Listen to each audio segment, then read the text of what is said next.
UP के फतेहपुर जिले में एक दिवसीय कार्यक्रम में आई जिले की सांसद व केंद्रीय मंत्री साध्वी निरंजन ज्योति ने बड़ा बयान देकर विपक्षियों पर तीखा हमला बोला।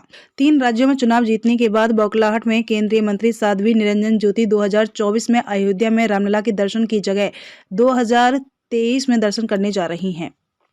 वहीं उन्होंने मीडिया से मुखातिब होते हुए कहा कि जिस तरह से कांग्रेसियों के घरों से जनता की गाड़ी कमाई का पैसा मिल रहा है, इसी देश निर्माण में लगना चाहिए। कांग्रेसियों ने 70 साल देश में राज करके लूटने का काम किया है, जो अब निकल कर आ रहा है। देश में एजेंसियां काम कर रही हैं। ईडी ने जनता की गाड़ी कमाई को बरामद किया है, जो देश के निर्माण में लगेगा। वहीं उन्होंने अखिलेश यादव पर तीखा हमला बोलते हुए कहा कि जब ईवीएम से जीतकर कांग्रेस और सपा ने सरकार बनाई, लेकिन यह लोग सवाल नहीं खड़ा करते हैं, लेकिन जब बीजेपी की सरकार बनती है तो सवाल खड़ा करने लगते हैं। 2024 में इंडिया गठबंधन को लेकर एक बार फिर तंज कसते हुए कहा कि अभी तो टिकट बंटवारा के पता चलेगा कि क्या होता है। 2024 में बीजेपी की सरकार बनेगी। आपको बताते चलें कि शहर के तांबेश्वर स्थित एक इंटर कॉलेज में केंद्रीय मंत्री साध्वी निरंजन ज्योति मातृशक्ति सम्मेलन में मुख्य अतिथि के रूप में पहुंचकर महिलाओं को संबोधित करते हुए बड़ा बयान दिया है। आज ये हमारे विद्या भारती के माध्यम से हमारी जो राष्ट्र सेविका समिति की बहनें हैं, उनके द्वारा मातृशक्ति सम्मेलन और हमारी जो बहनें आई हैं वो अपनी महिलाओं के बीच में इस राष्ट्र निर्माण में भूमिका क्या है।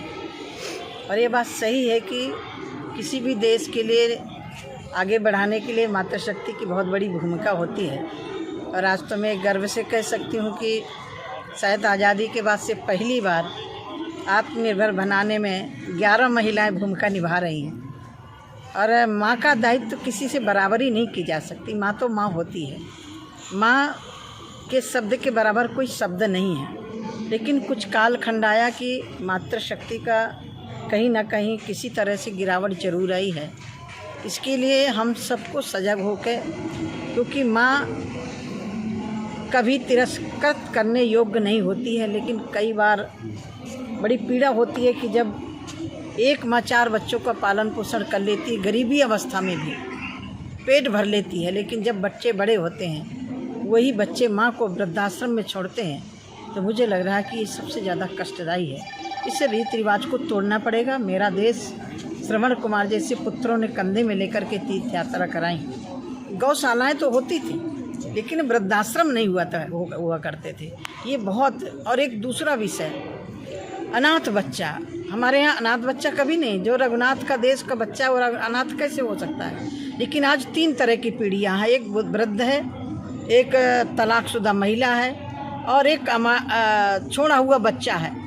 और मैं तो दीदी माँ साध्वी रितमरा जी का अभिनंदन करना चाहती हूँ। ऐसे ही तीनों लोगों को जोड़ करके परिवार चलाया है। और वो परिवार मुझे लग रहा है कि इतना अच्छा रक्त वाला परिवार नहीं चलता जितना अच्छा वो परिवार चल रहा है। दीदी, बंगाल में एक इसके लिए स्कैम कर रही है सरकार पूरी तरीके से, जो है विपक्षियों को विरोध में दबाने के लिए सारा ईडी और सीबीआई का सहारा ले रही है। जनता के जनादेश का अपमान है। 3 राज्यों में जीतने के बाद पूरा विपक्ष बौखला चुका है। मैं आपके माध्यम से पूछना चाहती हूँ, आज जो ईवीएम पर सवाल खड़ा कर रहे हैं, अखिलेश यादव ने सरकार बनाई, कांग्रेस ने 10 साल केंद्र में सरकार चलाई, अभी फ़िलहाल हिमाचल में सरकार बनी, कर्नाटक में इसी मशीन से सरकार बनी। ये जब जीतते हैं तब मशीन पर सवाल नहीं खड़ा करते, मशीन स्कैन हो गई ये नहीं करते हैं।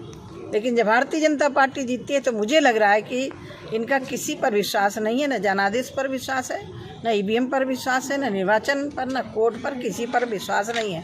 और तो और अब 22 में रामलला का हम लोग दर्शन करेंगे। जो रामलला के अस्तित्व को नकारते थे, आज वो कह रहे हैं कि हमें निमंत्रण नहीं भेजा जा रहा है। तो तुम्हारी दृष्टि में तो रामलला थे नहीं, हमारी दृष्टि में रामलला पैदा हुआ। हम राम की संतान हैं।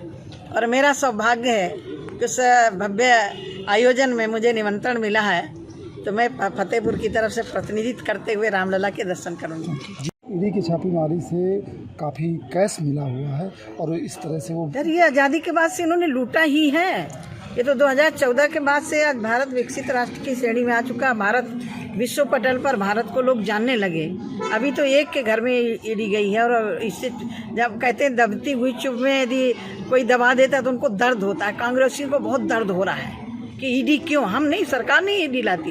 यदि कैश तुमने जमा किया तो उसको पकड़ा जाएगा। देश की गाड़ी कमाई है, देश की जनता की गाड़ी कमाई है, उसको देश के निर्माण में लगना चाहिए।